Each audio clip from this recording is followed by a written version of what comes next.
I'm gonna show you guys how to take the male import thing that has rotten or just snapped off out of the RCA output. Um, Mine is snapped from a long time in the car, sitting, not being used, and it was still plugged in. And then whenever I took it out, it snapped. You're gonna need a lighter and just something, a metal piece that's kind of thick, not thick enough where it's gonna damage the RCA around, like the red or whichever one you're doing. Because if I use this needle and it's super thin and it just bent, and it didn't work. So now I'm using this thicker one.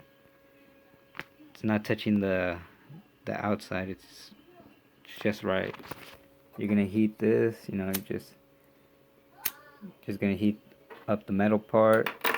Stick it in there. Wait 10 seconds for it to cool down and everything, and then try to get it off. I'll show you guys this one since I already have it in there. I'm just wiggling it. Just wiggle it till you can get it out, and it'll slowly come out.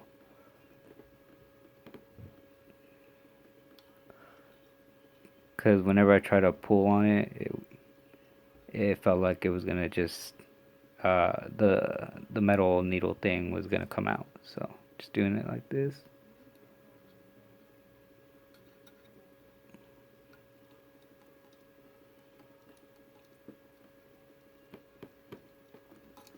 And there you go. That's how you take it out.